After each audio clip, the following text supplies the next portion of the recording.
Okay, so here we have chapter 5-1, end of lesson review, work together.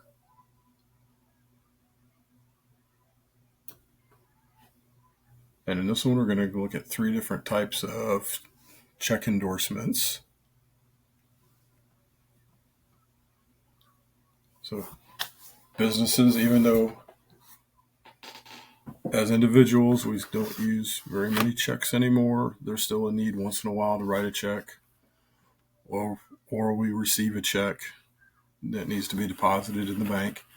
Businesses still use a lot of paper checks. So we're going to look at 3 different ways the backs of checks get endorsed so they can be deposited to bank accounts.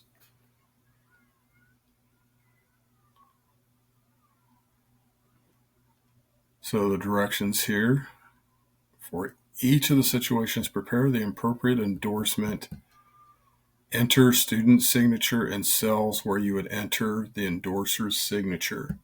So if you were to get a check yourself and need to deposit that and would want to deposit that to the bank, you have to sign the back of the check. If you're doing that in person, typically all you would need to do is just sign the back of the check and fill out the deposit slip and hand it to the teller. Mobile apps these days, the current rule is that you have to put on there for mobile deposit. You have to sign it and then write underneath for mobile deposit only to, and then whatever bank that you're depositing your check into. Those are for mobile deposits. And keep in mind that can change at any time. So who knows? But that's the current rules for depositing a check with a mobile app. So this first one, check endorsement, it just says write a blank endorsement. So this is going to be the most basic. We're literally going to type in the words student's signature.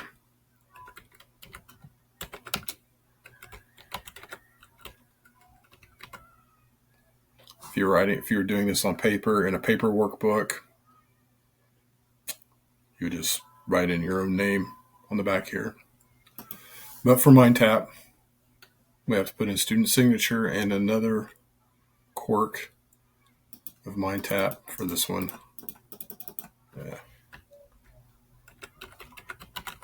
We need to do this on all the lines for this first check. So we can just copy and paste that into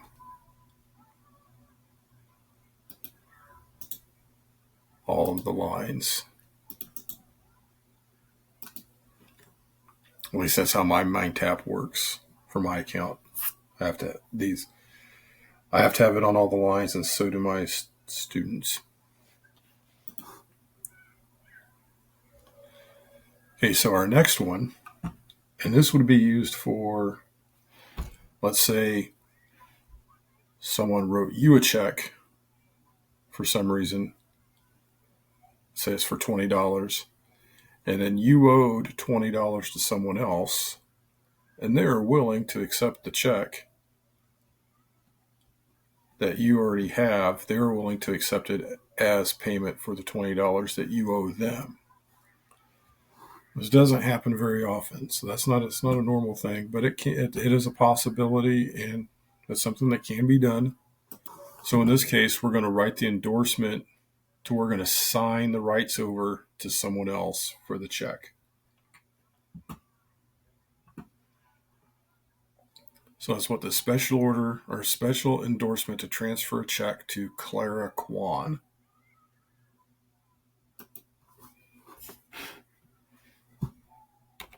So we'll write pay to the order of, and we're going to put Clara Kwan here because we're signing this check over to Clara Kwan. So then she's going to have the rights to the check.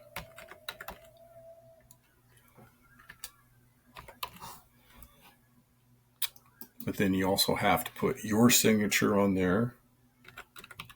So that's where we'll type in the word student's signature.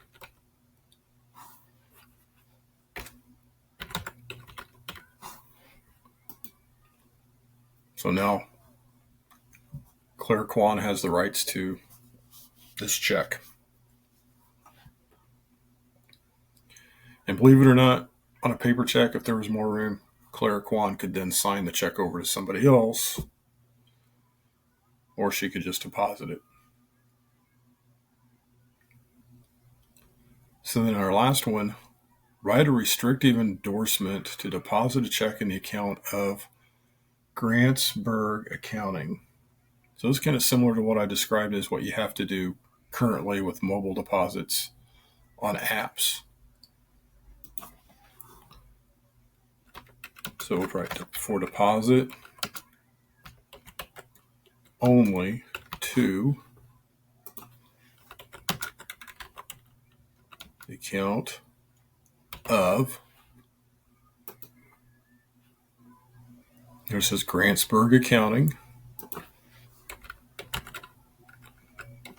Grantsburg Accounting. And then once again, you have to sign the check. So student's signature.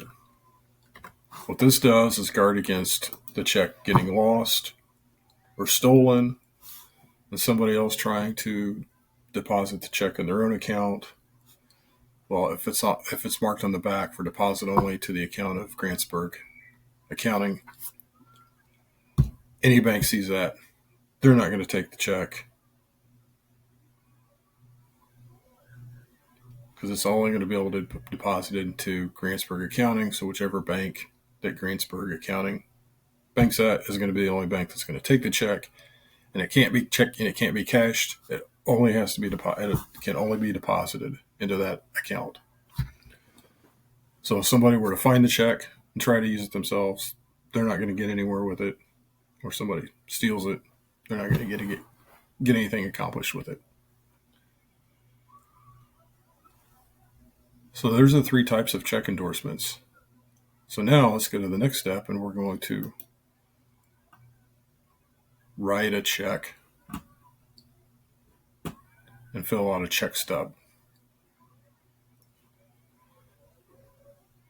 So when businesses write paper checks, when they write a lot of them, typically they'll have a check stub that each check is attached to, or they'll have a check register with their checking account where they can list all the checks, keep the balance on the checkbook updated so they know what the current balance is. Obviously, in our current world, we can just check our app, see what our account balance is, and make sure that things that are deducted from our accounts look right. But businesses tend to be they need to be a little bit more meticulous in record keeping, especially if they have investors that they need to present the checkbook to once in a while to prove that there's money, that the money's there in the account. So it says record the balance brought forward on check stub 151, $2,145.88. So that's going to be the balance in the account after check 150 was written. So looking at our check stub here, so it says we're going to fill this in the spot where it says balance brought forward. So $21.45.88. So that's the current balance in the checking account until this next transaction, until this next thing gets done. Now it says recorded deposit of $316 made on June 30th. So now we're going to fill in the deposit in our account, or Grantsburg Accounting's account. So we'll put in here it's the 6th month of June and the 30th. The deposit amount was $316. So $316.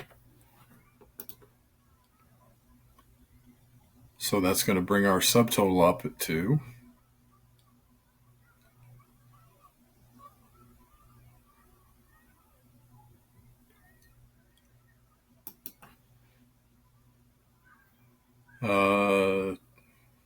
$2,461.88. So our new deposit in our checking account, our new balance in our checking account after the deposit.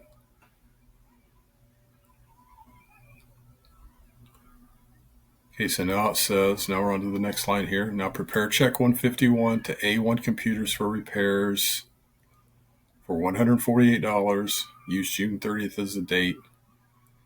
Enter student's signature in the cell where you would sign the check. Okay, so we can just start it. Usually when you write a check, you just start at the top and make your way down. But everybody develops their own style of check writing. So let's go ahead and start with the top lines and work our way down. So we've got June 30th. So let's start with the date.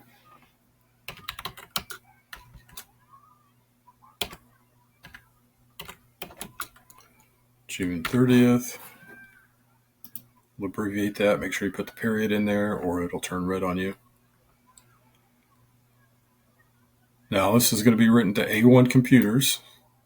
So we'll put that here where it says pay to the order of A1 Computers.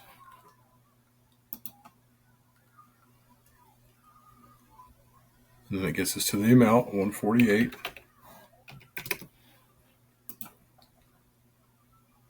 Then we'll have a line below that where we're actually going to handwrite the amount of the check. So here we can type.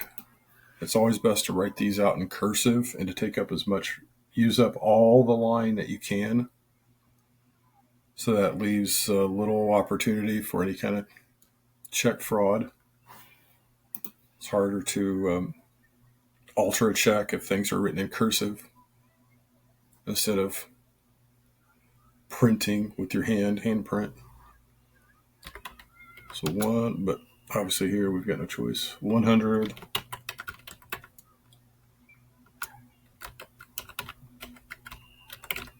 $48 and no cents.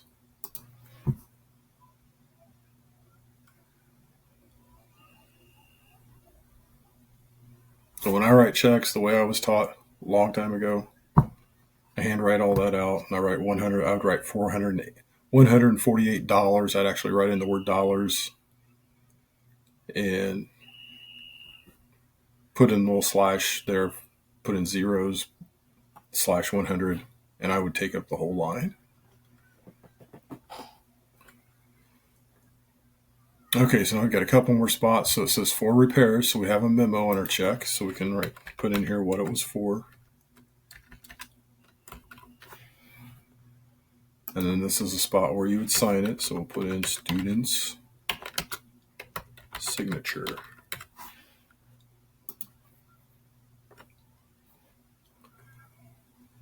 So now we've got our check written. Last thing we do before we tear it out of the checkbook is we're going to write down the record of this on our check stub. So that's this top left corner part here. So we've got check number 151. So we wrote that for $148. The date, June 30th. We wrote that to A1 Computers. It was for repairs. So now we have a record of our check. So when we look at our checking account and just see the $148 was taken out, maybe it's 2 months later down the road and you're looking backwards to find some kind of discrepancy in the checking account. And you can see what that check was written for. So I don't remember writing that check for $148. You can look at your check stub. That's what it was for. Okay, so we've written our check. We've recorded recorded our check, so now we need to update the balance for the checking account.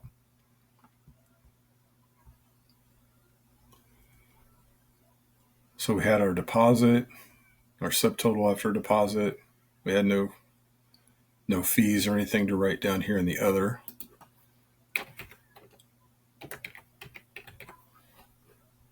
So our checking account balance, $24.61.88. Now we just wrote this check for $148. So how much is going to be in our account after the check's written? So $24.61.88 minus $148. That gives us our checking account balance at $23.13.88. So we know not to write checks that are going to be more than that, or they're going to bounce. $23.13.88.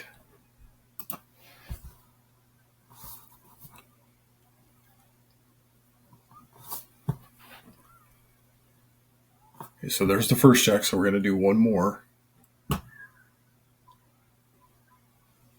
Going to be check 152.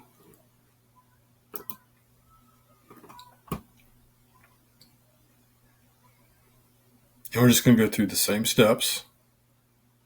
Record the balance brought forward on check 152. So there's that $23.13.88 that we just came up with on our after check 151. So $23.13.88.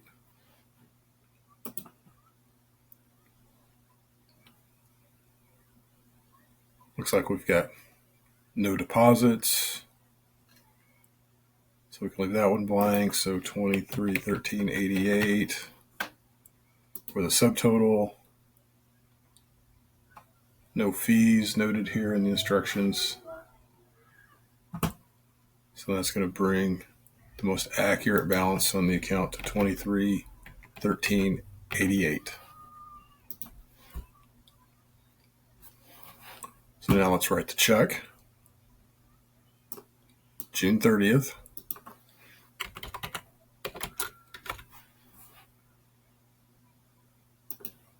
That is to Southwest Supply.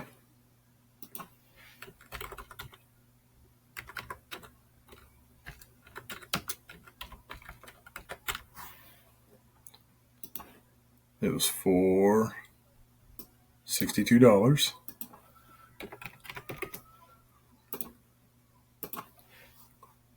We'll fill that in here. $62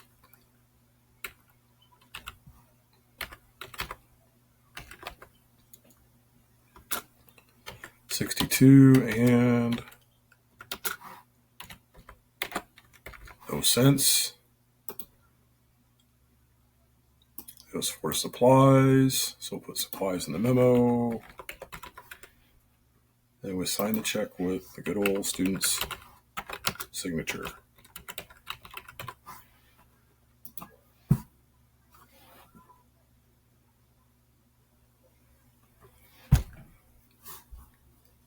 And that is the end of the 5-1 work together.